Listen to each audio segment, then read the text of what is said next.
قال رسول الله صلى الله عليه وسلم إن مما يلحق المؤمن من عمله بعد موته নবীজি বলেন মুমিন মৃত্যুবরণ করার পর তাকে যখন কবরের মধ্যে রাখা হবে তার কিছু আমল আছে, ওই আমলগুলা জারি হবে। সব আমল বন্ধ হয়ে যাবে, কিছু আমল জারি হয়ে যাবে, মানে জারি থাকবে, সওয়াবগুলা পুষতে থাকবে তার কবরের মধ্যে। আমল সব বন্ধ, আমল তো আর করতে পারবে না, তো আমলের সুযোগ শেষ। এখন কিছু আমল সে করেছে, এগুলার সওয়াব তার কবরে যেতে থাকবে। এক নম্বরে ইলমান আল্লামাহু আও নাশারা, এমন এলেম সে দুনিয়াতে রেখে গিয়েছে, অন্যকে শিখিয়ে গিয়েছে, আর তার এলেম দুনিয়াতে প্রচার প্রসার করে গিয়েছে। এই এলেমের প্রচার প্রসার আর শিখানোতে যতজন শিখাইতেছে অন্য কাউকে, আর প্রচার প্রসার হচ্ছে, এটার কারণে যারা আমল করতেছে, ওই ব্যক্তি যে শিখিয়েছে তার কবরে সওয়াব যাবে। দুই নাম্বার ওয়ালাদান সলিহান তারাকা, একজন নেককার সন্তান রেখে গেছে।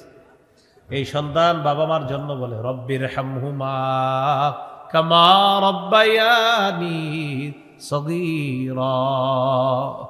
নেককার সন্তান ভালো ভালো কাজ করে, বাবা সন্তানটাকে নেক বানানোর চেষ্টা করেছে, কবরে সওয়াব পুষতে থাকবে। তিন নাম্বার আও মুসহাফান ওয়ারাসাহু, অথবা কোরআনের উত্তরাধিকার অন্যকে বানিয়ে গেছে। আপনাদের এলাকার মাদ্রাসার একজন হাফেজ 10 জন হাফেজে কোরআন বানিয়েছে, ওই 10 জন আরো 10 জনকে বানিয়েছে, ওই 10 জন আরো 10 জনকে এইভাবে কোরআনের উত্তরাধিকার বানিয়ে গেছে। হাফেজ সাহেব যিনি প্রথম শিখিয়েছেন, এইভাবে যারা শিখাবে শিখাইতে থাকবে, এই যে কোরআনের উত্তরাধিকার তৈরি করে গেলেন, কবরে গিয়েও ওই কোরআন পড়নেওয়ালা যাদেরকে রেখে গেলেন, এই সওয়াবটা আল্লাহ দিয়ে দিবেন। আও মুসহাফান ওয়ারাসা, কোরআনের উত্তরাধিকার অন্যকে বানিয়ে গেছেন, এলো 3 নাম্বার। 4 নাম্বার আও মসজিদান বানা, অথবা একটা মসজিদ বানাইছে লিল্লাহ, আল্লাহর জন্য। এই যে মসজিদ বানিয়েছেন, একটা ইটে শরীক হবেন, যতজন সেজদা দিবে কবরে সওয়াব পৌঁছে যাবে। 5 নাম্বার আও বাইতান লিইবনিস সাবিল, অথবা মুসাফিরদের জন্য কোন মুসাফিরখানা বানাইছেন, মুসাফিররা যেদিক দিয়ে চলাচল করে একটা মুসাফিরখানা বানাইছেন আপনি, মানে এত কিছু রাখেন না, এমনি মুসাফিররা চলার সময় যেন অন্তত একটু বৈশা বিশ্রাম নিতে পারে, বিশ্রাম নিয়ে আবার যেন এখান থেকে রওনা করতে পারে, এরকম একটা মুসাফিরখানা বানিয়েছেন। এই যে বেচারা একটু বসলো, বৈশা যে আরাম পাইলো, বাস আল্লাহ আপনার কবরে সওয়াব পৌঁছায় দিবে। 6 নাম্বার আও নাহরান আজরা, অথবা পানি পান করার ব্যবস্থা করে গিয়েছেন। কয়েল টয়েল জ্বালান নাই তো আশেপাশে? কয়েল জ্বালানো হয়নি তো? কয়েল জ্বালাইছে কেউ? ভাই পিছনেও কেউ কয়েল জ্বালায় না, বা সিগারেট আগুন জাতীয় কিছু জ্বালায় না, কিছুক্ষণের মধ্যে কিন্তু আমার হাঁচি শুরু হবে। কয়েল, সিগারেট টিগারেট, আগুন, বিড়ি ইত্যাদি পরে হলে হবে, হ্যাঁ, এখন না। আচ্ছা আও নাহরান আজরা, অথবা একটা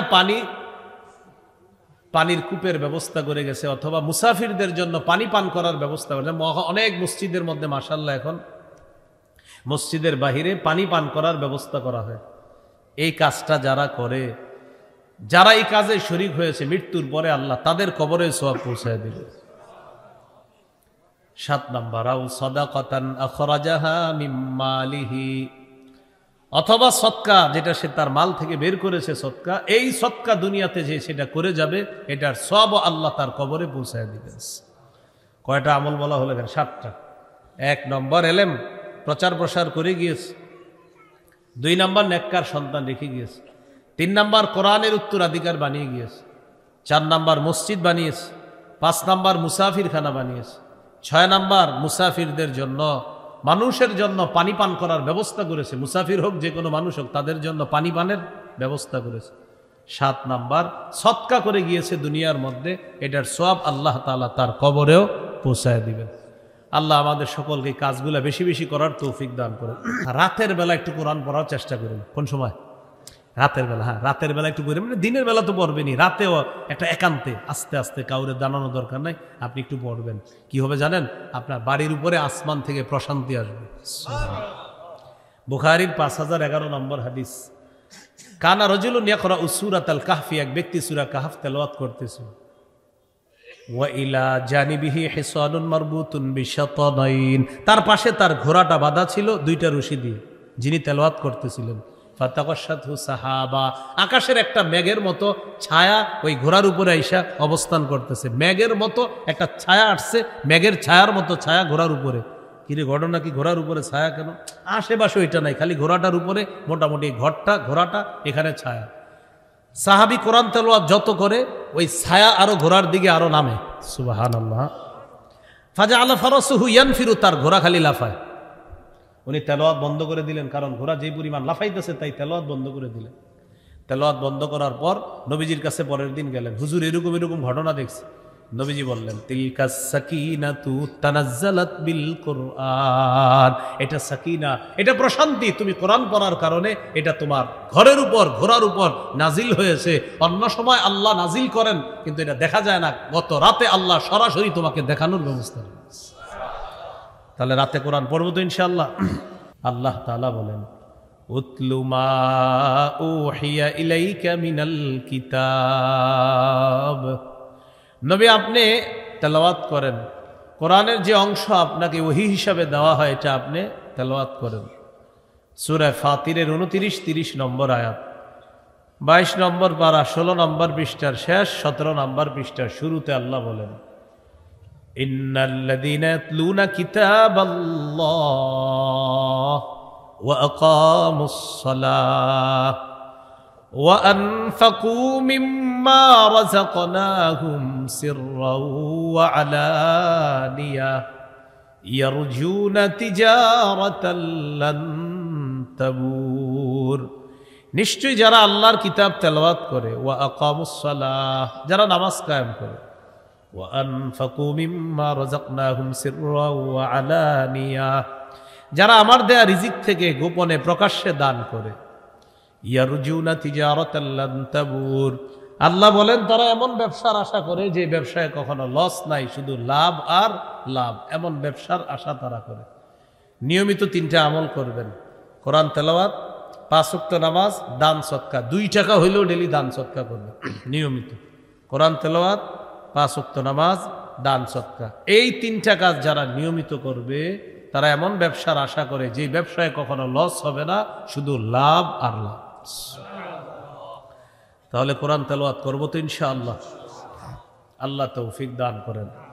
সহিহ মুসলিমের বর্ণনা, ক্বালা রাসূলুল্লাহ সাল্লাল্লাহু আলাইহি ওয়াসাল্লাম, মাজতামা কওমুন ফি বাইতিম মিন বুয়ুতিল্লাহ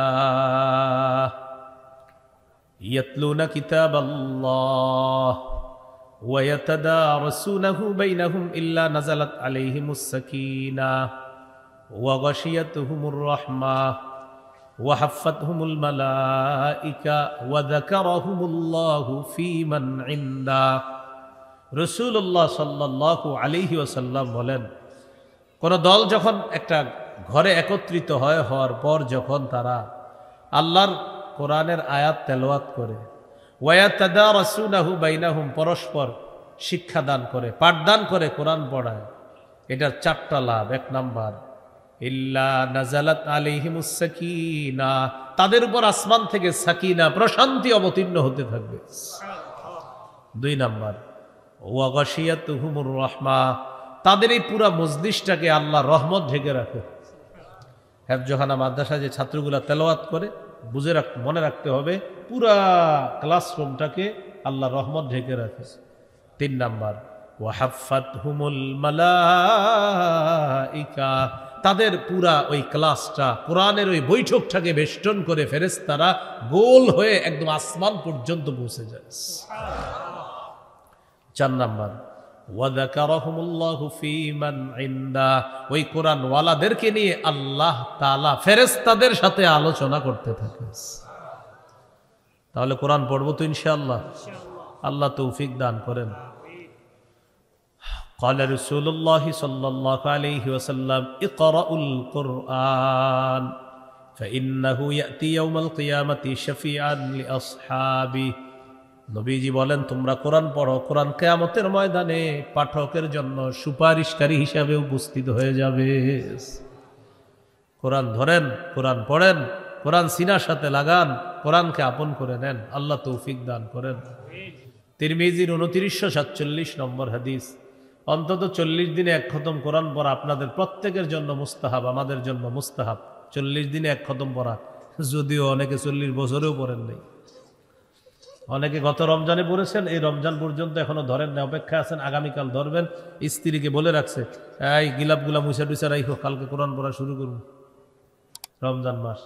আর পরে আবার 27, তাও আপনার 28, 29, 30 পড়বে না, 27 পর্যন্ত পড়বে। হুজুর একটা চিঠি দিবে, হুজুর 5 খতম কোরআন পড়ছি, বক্সায়া দিয়ে কি দিবেন? হ্যাঁ, ঠিক আছে না কথাটা?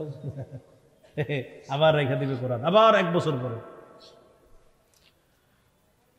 রাসূলুল্লাহ সাল্লাল্লাহু আলাইহি সাল্লাম তার সাহাবী আব্দুল্লাহ ইবনে আমর রাদিয়াল্লাহু তাআলা আনহুমাকে বলেন, ইকরাইল কুরআনা ফি 40, তুমি 40 দিনে এক খতম কোরআন পড়ো। কয় দিনে? 40 দিনে এক খতম কোরআন পড়া মুস্তাহাব। 7 দিনে পারলে ভালো, না পারলে 10 দিনে পড়েন, না পারলে 30 দিনে পড়েন, না পারলে অন্তত 40 দিনে এক খতম। আর এটাও যদি না পারেন, নিয়মিত কিছু কিছু পড়েন, যত দিনে খতম হয়। আল্লাহ তৌফিক দান করেন।